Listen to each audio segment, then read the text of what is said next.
చాలా తక్కువ మంది ఉంటారు సార్, వందల్లోనే ఉంటారు. కాబట్టి మీరు చెప్తున్నది ఒకటి సార్. మీరు మీరు మీరు మీరు ఇంజనీరింగ్ గ్రాడ్యుయేట్ అంటున్నారు కాబట్టి, సో నేనైతే ఇంజనీరింగ్ చదువుకోవాలా, నేను ఆర్ట్స్ స్టూడెంట్ నేను. సో నాకున్నటువంటి సమాచారం చెప్తాను మధుసూదన్ రెడ్డి గారు. మీరు చెప్పినట్టు గూగుల్ డేటా సెంటర్ వల్ల 1,88,000 ఉద్యోగాలు రావు సార్. గూగుల్ డేటా సెంటర్ ఏర్పడటం వల్ల ఆ చుట్టుపక్కల ఏర్పడేటటువంటి వ్యవస్థల ద్వారా ఈ ఉద్యోగ అవకాశాలు వస్తాయి. ఏమేమి వస్తాయో చెప్తాను నేను మీకు. మెకానికల్, సివిల్, ఎలక్ట్రిక్, వినండి సార్, మెకానికల్, సివిల్, ఎలక్ట్రిక్ రంగాలకు చెందినటువంటి నిపుణులు చాలా మంది వస్తారు. నిర్మాణ రంగ కార్మికులు వస్తారు. వాళ్ళకే దాదాపు 60,000 మందికి ఉపాధి అవకాశాలు లభిస్తాయని చెప్పేసి ప్రస్తుతం అంచనా వేస్తున్నారు. ట్రాన్స్ఫార్మర్లు వస్తాయి, స్విచ్ గేర్లు వస్తాయి, కూలింగ్ సిస్టమ్లు వస్తాయి, బిల్డింగ్ మెటీరియల్ వస్తాయి, యూపీఎస్లు వస్తాయి, జనరేటర్లు వస్తాయి. వీటన్నిటికి సంబంధించినటువంటి బ్యాకప్ పవర్ సప్లయర్స్ వస్తారు దీని వెనక. వీటితో పాటు వీటన్నిటికి కూడా పరికరాలు సరఫరా చేసేటటువంటి సూక్ష్మ, చిన్న, మధ్య తరహా పరిశ్రమలు ఏర్పాటవుతాయి. స్థిరాస్తి వ్యాపార రంగం వస్తుంది, నిర్మాణ రంగం వస్తుంది, రవాణా పెరుగుతుంది, ఆతిథ్య రంగం ఊతమిస్తుంది. సో ఈ అంశాలన్నీ కూడా దాని చుట్టూ ఉన్నాయి. ఇవన్నీ కూడా పక్కన పెట్టేస్తే ఇందాక మనకు వెంకటేశ్వరరావు గారు చెప్పినట్టు విద్యా సంస్థలు వస్తాయి, అద్భుతమైన విద్యా సంస్థలు.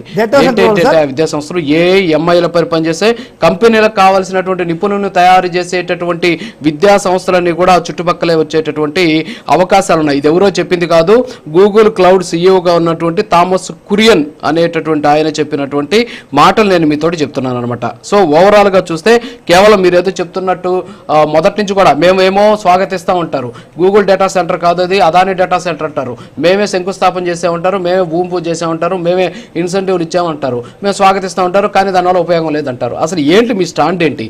మీరు చదువుకున్న వాళ్ళు, మీరే చెప్తున్నారు ఇంజనీరింగ్ గ్రాడ్యుయేట్ అని. అంటే గూగుల్ డేటా సెంటర్ పెట్టేసి డేటా, ఇప్పుడు నేనున్న కంప్యూటర్ ఉంది, ఇప్పుడు తిరుపతిలో ఉంది, తిరుపతికి సంబంధించి ఇక్కడ ఒక ఎలక్ట్రానిక్ మ్యానుఫ్యాక్చరింగ్ క్లస్టర్ ఉంది. సో ఇక్కడేం ఫోన్లు తయారు చేయట్లేదు, దాని చుట్టూ ఎన్ని కంపెనీలు వచ్చాయి? శ్రీ సిటీ పరిశ్రమ ఉంది, మీ అప్పట్లో వైఎస్ రాజశేఖర రెడ్డి గారు తీసుకొచ్చారు. వైఎస్ రాజశేఖర రెడ్డి గారు తీసుకొచ్చినటువంటి ఆ శ్రీ సిటీ చుట్టూ ఏ కంపెనీలు వచ్చాయి? ఎన్ని కంపెనీలు వచ్చాయి? అంటే ఒక వ్యవస్థ వస్తే ఆ వ్యవస్థ చుట్టూ అవసరమైనటువంటి అనేక రకాలైనటువంటి మౌలిక రంగాలన్నీ కూడా వచ్చే అవకాశాలు ఉన్నాయి. మరి దాన్ని ఎందుకు అంగీకరించలేకపోతున్నారు మీరు? సార్ ఇప్పుడు మీరు చెప్పినటువంటి శ్రీ సిటీ కానీ అవన్నీ కూడా, నేను కూడా శ్రీ సిటీ లోకల్లోనే, శ్రీ సిటీలో వచ్చినటువంటి ఈ ప్రొడక్టివిటీ సంబంధించినటువంటి ఈ కంపెనీలకి గూగుల్ డేటా సెంటర్కి మీరు కంపేర్ చేయొద్దు.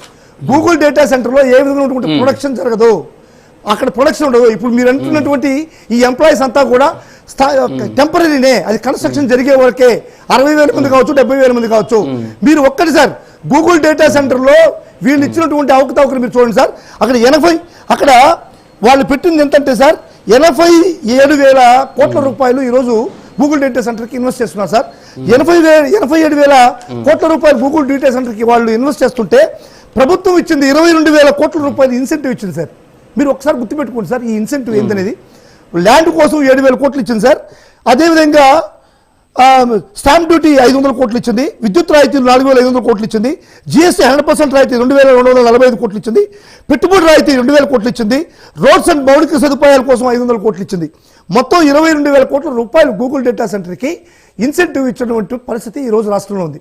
ఇంకొకటి సార్ 2023లోనే వైజాగ్లో ఐటీ క్యాంపస్లో జగన్మోహన్ రెడ్డి గారి మొదలువాడలో ఐటీ హిల్స్ 2లో ఏ విధమైన ఇన్ఫోసిస్ అనేటువంటి కంపెనీని అక్టోబర్ 16, 2023లో స్టార్ట్ చేస్తే ఈ రోజు 1,000 కోట్లు విలువ చేసేటువంటి ఒక ల్యాండ్ని 20 ఎకరాల్ని 99 పైసలకి అదే ఇన్ఫోసిస్కి ఇచ్చేయడం జరిగింది సార్.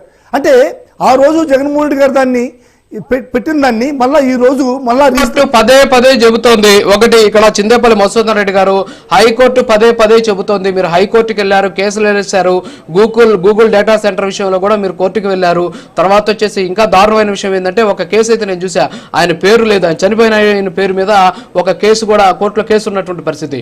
కోర్టు చాలా స్పష్టంగా చెప్పింది, భూములను అభివృద్ధి చేసేందుకు అవసరమైనటువంటి కంపెనీలకు ఇస్తున్నారు, మీకు వచ్చినటువంటి సమస్య ఏంటి, మీకు వచ్చినటువంటి నష్టం ఏంటి అని చెప్పేసి చాలా స్పష్టంగా చెప్పడం జరిగింది. మీ ఆందోళన ఏంటి? వైజాగ్ అభివృద్ధి చెందుతుందా? ఇప్పుడు వైజాగ్ అభివృద్ధి చెందడం మీకు ఇష్టం లేదా? ఇప్పుడు అదేదో అంటాం కదా, మీరు అసెంబ్లీకి వెళ్ళరు, అసెంబ్లీకి వెళ్లకుండానే మాకు మైకీర్ అంటారు. ఇక్కడేమో పని అసలు ఇంకా స్టార్ట్ కాల, ఇంకా భూమి పూజ కూడా జరగాల, ఈ రోజు జరగబోతుంది. అప్పుడే దానికి సంబంధించినటువంటి ఇన్సెంటివ్లు ఎందుకు, ఈ గొడవ ఎందుకు? చూడండి, మీరు కూడా రాష్ట్ర అభివృద్ధి కాముకులు అయితే చూడండి ఒకసారి, చూసి అప్పుడు జరిగినటువంటి పొరపాట్ల గురించి అప్పుడు మాట్లాడండి. మీరు ఇప్పుడు 2014లో చంద్రబాబు నాయుడు అధికారంలోకి వచ్చాక సరస్వతి పవర్స్ కి సంబంధించినటువంటి సున్నపు లీజ్ గనుల్ని రద్దు చేశాడు, 15 సంవత్సరాల పాటు ఏ పని చేయలేదని చెప్పేసి.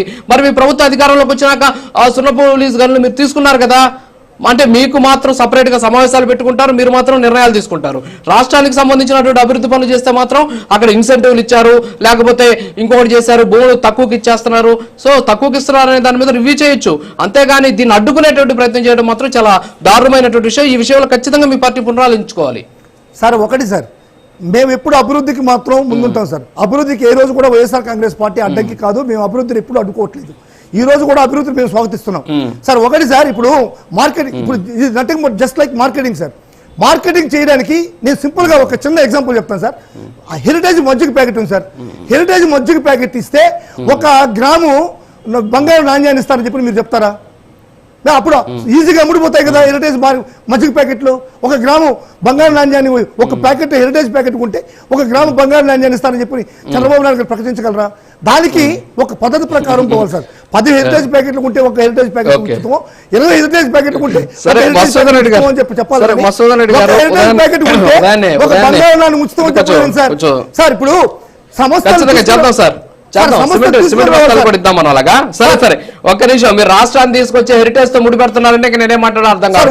రాష్ట్రానికి సంబంధించినటువంటి అభివృద్ధి ప్రాజెక్టుల గురించి మాట్లాడుతుంటే హెరిటేజ్ తీసుకొచ్చి మీరు ముడిపెడుతున్నారు. వ్యాపారాలు చేసుకోవాలి, అందరూ వ్యాపారాలు చేసుకుంటేనే ఈ రోజు రాజకీయాలు చేస్తున్నారు. ఒక చిన్న బ్రేక్ ఉంది సార్. మసూదన్ రెడ్డి గారు మీకు అన్నిటికీ